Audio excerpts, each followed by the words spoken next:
नमस्कार, आदाब। मैं Atul Arora, writer director, Hindi cinema, television और अब ओटीटी में भी दखल शुरू हो गया है। तो इसके साथ साथ एक ट्रैक मेरा रहा डॉक्यूमेंट्री फिल्म्स का।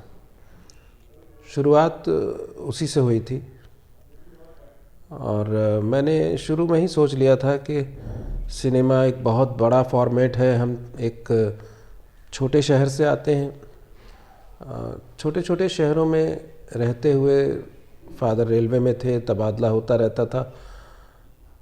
फाइनली लखनऊ सेटल हुए, जो बहुत छोटा नहीं था, बहुत बड़ा भी नहीं था। तो ये लगता था कि एक इंटरेस्ट फिल्में देखने का था और धीरे धीरे ये जो फिल्में देखते देखते उसमें शामिल होने, बनाने का एक दिमाग में आइडिया आया और सोचा कि कुछ करते हैं ऐसा। और इस जर्नी की शुरुआत ऐसे हुई कि हमारी एक इलेक्ट्रॉनिक्स की शॉप थी जिसमें हम टीवी, वीसीआर और ऑडियो सिस्टम्स वगैरह सेल करते थे और कैसेट्स भी सेल करते थे। उन दिनों 80s की बात है। तो एक बार एक साहब आए और एक वीडियो कैसेट लेके आए। उसमें एक डॉक्यूमेंट्री फिल्म थी। बोले इसकी कॉपी करनी है। मैंने कहा ठीक है, कॉपी हो जाएगी। और मैंने उसी वक्त उसकी कॉपी लगा दी। कॉपी हो रही थी, साथ ही साथ मैं देख भी रहा था। तो देखते देखते मैंने कहा कि इसकी पिक्चर क्वालिटी और मेकिंग क्वालिटी जो थी वो बहुत अच्छी नहीं थी।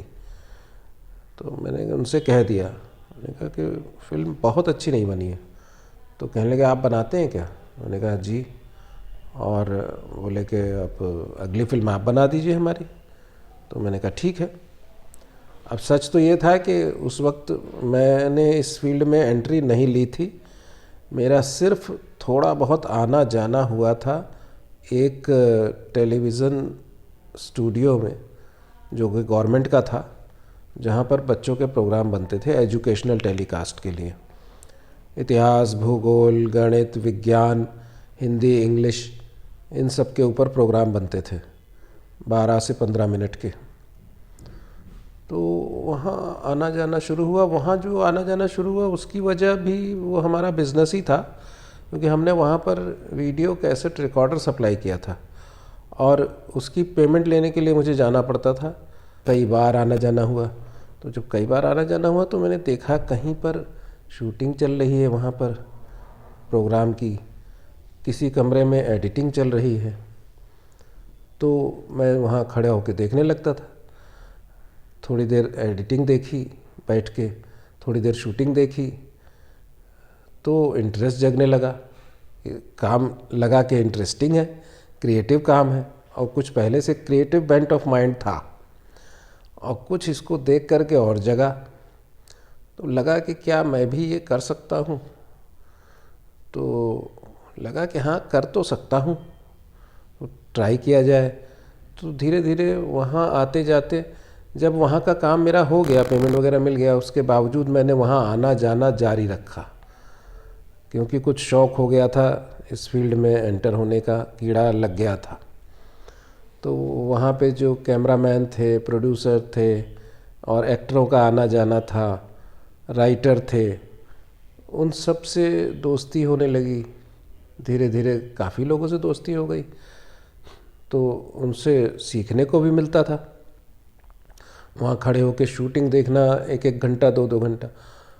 कॉलेज में तब मैं पढ़ ही रहा था और ग्रेजुएशन कर रहा था, और कॉलेज के बाद मैं सीधा घर जाने के बजाय वहाँ चला जाता था। वहाँ 1-2 घंटे बिताने के बाद फिर घर जाता था। तो एक सीखने की शुरुआत हो गई। वक्त देना शुरू किया, मज़ा भी आ रहा था, सीखने को मिल रहा था।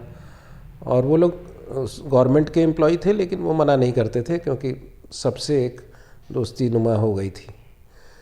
तो एक शुरुआत यहाँ से हुई। उसके बाद फिर ये लगा कि यहाँ तो, वहाँ मैंने एक्टिंग भी की। शुरुआत एक्टिंग से हो गई कि कहीं कुछ कोई रोल कर लिया, कहीं कोई रोल कर लिया, थोड़े से पैसे भी मिलते थे। उन दिनों 300 रुपये मिलते थे, जो बाद में 500 हो गए कोई भी रोल करने के। बड़ी खुशी होती थी। बिज़नेस तो हमारा अच्छा चल रहा था, लेकिन अगर 300 रुपये एक्टिंग करके मिले हैं, इस फील्ड से मिले हुए जो पैसे होते थे वो पाने के बाद बड़ी अजीब सी खुशी होती थी कि हमने इस फील्ड से कुछ कमाया। और फिर ये लगा कि यार यहाँ तो सिर्फ एजुकेशनल प्रोग्राम ही बनते हैं।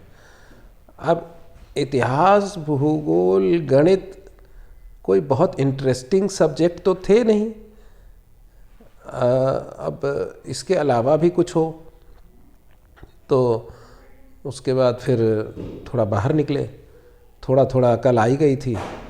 तो लखनऊ दूरदर्शन था, ज़्यादा कुछ तो उस वक्त होता नहीं था सिवाय दूरदर्शन के लाइट्स कैमरा एक्शन के नाम पर यही था। तो लखनऊ दूरदर्शन में आना जाना शुरू किया कि कुछ किया जाए, जुड़ा जाए, उनसे भी जुड़ा जाए। और फिर कुछ ऐसा हुआ कि वहाँ पर भी थोड़े बहुत मौके मिले। एक प्रोड्यूसर थे, वहाँ पर डायरेक्टर को प्रोड्यूसर कहा जाता है दूरदर्शन में। बेसिकली वो क्रिएटिव डायरेक्टर ही थे। तो वो कोई नाटक शूट करने जा रहे थे। उन दिनों टेली प्लेज का काफ़ी चलन था। दूरदर्शन पर जो नाटक आते थे जिसको टेली प्ले भी कहा जाता था, तो एक टेली प्ले करने जा रहे थे, साजिश नाम था। और उसमें उनसे भी दोस्ती हो गई। तो उन्होंने कहा कि तुमको अगर डायरेक्शन में इंटरेस्ट हो तो तुम आ सकते हो। और मुझे डायरेक्शन में इंटरेस्ट होने लगा था। मैं उनसे सवाल करता था तो उनको लगा कि मेरा इंटरेस्ट है इसमें। तो उन्होंने कहा तुम आ सकते हो, सीखने का मन हो तो हमारे साथ चल सकते हो, शूटिंग पर चल सकते हो। तो मैंने कहा ठीक है। और मैंने उनको असिस्ट करना शुरू कर दिया। अब चूँकि वो गवर्नमेंट का इदारा था तो वहाँ पर ऑफिशियली तो हम नहीं जा सकते थे। कोई प्रोविज़न नहीं था कि बाहरी आदमी को रखा जाए किसी प्रोडक्शन के दौरान, सिवाय एक्टर्स वगैरह के। तो एज ए असिस्टेंट डायरेक्टर ऐसी कोई प्रोविज़न नहीं था, लेकिन उन्होंने ऑफ द रिकॉर्ड हमें अलाउ कर दिया। तो मैं उनके साथ में शूटिंग पे जाना शुरू कर दिया, जो लोग प्रोग्राम बनाते थे दूरदर्शन के लिए, चाहे नाटक हो या और भी प्रोग्राम। लेकिन एक किताब मुझे मिल गई थी, उसका नाम था how to make documentaries for radio, video, film. तो अमेरिकन किताब थी। उस समय हिंदी में कोई किताब नहीं आई थी सिनेमा पर, सिर्फ बाहर की किताबें आती थी। इंडिया में छपती ही नहीं थी इस सब्जेक्ट पर, क्योंकि कोई ज़्यादा स्कोप नहीं था। तो पब्लिशर इंटरेस्ट नहीं ले रहे थे। बाहर के पब्लिशर्स की किताबें आ रही थी और मैं इंग्लिश में कंफर्टेबल था, तो मैंने वो किताब ली। एक बुक फेस्टिवल में मिल गई थी, उसको खूब पढ़ा। वो किताब बहुत अच्छी थी। उसमें डॉक्यूमेंट्री कैसे बनाएं इसके बारे में बहुत डिटेल में और बहुत प्यार से समझाया था ऑथर ने। और जो ऑथर थे वो खुद एक डॉक्यूमेंट्री फिल्म मेकर थे। तो उन्होंने एक एक बारीकी उसमें सिखाई थी, चाहे वो स्क्रिप्ट राइटिंग हो, शूटिंग हो, रिसर्च हो और मार्केटिंग हो, कि अगर आप डॉक्यूमेंट्री का ऑर्डर लेने जाएं तो कैसे, किससे मिलें, क्या कैसे बात करें, अगर आप डॉक्यूमेंट्री लिख रहे हैं तो किन बातों का ख्याल रखें स्क्रिप्टिंग के दौरान। और उसमें मेनली 4 स्टेप्स बताए थे डॉक्यूमेंट्री के, जैसे कि रिसर्च नंबर 1, फिर स्क्रिप्टिंग, उसका शूटिंग, देन पोस्ट प्रोडक्शन जिसमें एडिटिंग वगैरह आता है, सब मिक्सिंग वगैरह।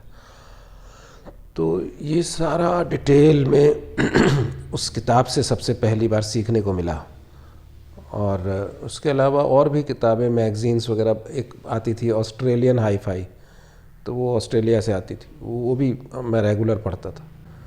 वो नई तो नहीं मिलती थी, उसकी पुरानी कॉपियाँ मिलती थी एक बुक स्टॉल पे, कुछ महीने पुराने के इशू, तो वो ख़रीद लेते थे, उसको पढ़ा करते थे। उसमें वीडियोग्राफी करके एक कैटेगरी आती थी, तो उससे बहुत कुछ सीखा, उस किताब से सीखा। और उसके बाद जो इस फील्ड के लोगों से दोस्ती बढ़ती चली गई, उन सब से सीखा। और फिर एक वक्त ऐसा आया जब ये लगा कि मैं जो लखनऊ में जो कुछ भी कर रहा था ये काफ़ी नहीं है, जितना काम मैं कर सकता था, जो मेरी कैपेसिटी थी, जो मेरा पोटेंशियल था, उस हिसाब से यहाँ काम नहीं था। तो ये तय किया कि फाइनली मुंबई ही अपनी मंजिल है, और मैं निकल गया मुंबई। और ये जितनी आसानी से मैंने कह दिया, इतना आसान नहीं था, बहुत लंबी सोच विचार इसके पीछे चलता रहा। और फिर किसी ने कहा कि भाई फाइनली आप निकल ही जाओ, क्योंकि बाद में एक किसी दोस्त की बात मुझे अच्छी लगी, वो भी लखनऊ से थे और मुंबई वो भी शिफ्ट हुए थे बहुत साल पहले। उन्होंने कहा कि इसलिए भी चले जाओ, अपने आप को एक मौका देना चाहिए कि कुछ हो या ना हो, बुढ़ापे में इस बात का मलाल ना रहे कि अगर हम चले जाते तो कुछ हो जाता। तो मैंने कहा बात अच्छी है, अपने आप को मौका देना चाहिए। और हम निकल लिए, जो होगा देखा जाएगा। और वहाँ पहुँचने के बाद फिर धीरे धीरे सब चीज़ें सेटल होती चली गई और काफ़ी ठीक ठाक पोजीशन में आ गए। थोड़ा वक्त लगा, और मुझे फाइनली मैं जिस मकसद से गया था to direct a Hindi film, वो हिंदी फिल्म मुझे डायरेक्ट करने के लिए मिली। और कुछ साल ज़रूर निकल गए मीटिंगें करते हुए, सोचते समझते मीटिंगें करते, लेकिन फाइनली वो मिली और अब वो तैयार है और सेंसर हो चुकी है, ट्रेलर आ चुका है, बहुत जल्दी रिलीज़ होगी, आप सबके सामने होगी। और अब काफ़ी चीज़ें बदली हैं, नए जो इस फील्ड में लोग आ रहे हैं उनको मैं यही कहना चाहता हूँ कि हमने जब शुरुआत की थी तब तो दुश्वारियाँ ज़्यादा थी, और ये डिजिटल मीडियम नहीं था, सिर्फ बड़ी बड़ी फिल्में बनती थीं और बड़े बजट की ही फिल्में बनती थी, बस OTT था ही नहीं। तो अगर बड़ी वाली में आप अपनी पैठ बना पाए, उसके लिए कॉन्टैक्ट्स की ज़रूरत पड़ती है, रिलेशंस की ज़रूरत पड़ती है, जो कि हमारे नहीं थे। हम कोई ख़ानदानी तो थे नहीं फिल्म लाइन से, तो ऐसे लोगों को ज़्यादा मेहनत करनी पड़ती है। और उसके बाद भी कुछ फाइनल नहीं होता है कि कुछ निकल के आएगा या नहीं, लेकिन मेहनत की कुछ निकल के आया। और एक फ़िल्म जो ऑफ़र हुई सामने से हुई, और उसको किया दिल लगा के, रिज़ल्ट जो होगा अच्छा होगा, फिल्म अच्छी बनी है। हाँ, तो मैं ये कह रहा था कि जो लोग आ रहे हैं उनके लिए पहले से काम आसान हुआ है। अब आप OTT से भी शुरुआत कर सकते हैं, रील्स से भी शुरुआत कर सकते हैं, लेकिन जो भी काम हो उसमें क्वालिटी होनी चाहिए, कुछ भी नहीं चलेगा। ऑडियंस बहुत समझदार है, और आज ऑडियंस के पास बहुत सारे ऑप्शन आ गए देखने के लिए, एंटरटेन होने के लिए। तो वो अपनी उंगलियां फिराते हुए मोबाइल पर, टैबलेट पर कभी भी कहीं भी पहुंच जाता है। तो ऐसे में इतना बड़ा ज़ख़ीरा उसको मिल गया है एंटरटेनमेंट के लिए, तो कंपटीशन भी बढ़ा ही है। लेकिन ये है कि एक जो लिमिटेशन थी पहले के, कोई करोड़ों लगाएगा तब हम काम करेंगे, वो वाली लिमिटेशन अब नहीं है। अब आप छोटे से भी शुरू कर सकते हैं, जितना है उससे कर सकते हैं। कुछ नहीं है तो अपने मोबाइल से शुरुआत कर सकते हैं, बस आपकी क्रिएटिविटी आपके पास है, उतना काफ़ी है। अच्छा सा करके तो दिखाइए, चाहे मोबाइल से करिए, उसको यूट्यूब पर डालिए। और ऐसा हुआ है, मेरे सामने ऐसे कई एग्जांपल्स हैं जिन्होंने छोटा सा कुछ छोटे से कैमरे से, DSLR कैमरे से या मोबाइल से बना करके चीज़ डाली, और वो इतना हिट हो गई, इतना लोकप्रिय हुई कि उसको फिर OTT के सामने से फ़ोन आने लगे कि आप हमारे लिए कुछ करिए, और अब वो लोग कर रहे हैं, बड़े बड़े प्रोजेक्ट कर रहे हैं, उनको करोड़ों रुपया लेके लोग उनके पास आ रहे हैं क्योंकि उन्होंने अपने आप को प्रूव किया। वो इस बात का इंतज़ार नहीं करते रहे कि कोई आएगा मेरे ऊपर करोड़ों लगाएगा तब मैं अब कुछ बनाऊंगा। जहाँ हैं जैसे हैं वहीं से शुरुआत कर दीजिए।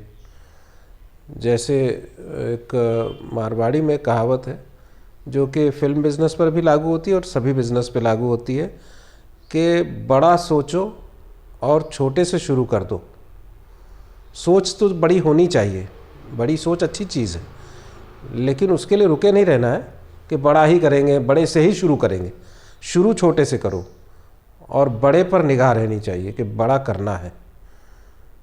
तो ये सोच अच्छी है, इस पर काम करिए। जो नई जनरेशन के जो फिल्म मेकर आ रहे हैं उनके लिए यही मैसेज है, और जो होगा अच्छा होगा, एक पॉजिटिव नोट के साथ। और आज तो एक कैजुअल मुलाकात थी, हमारी बातचीत हुई।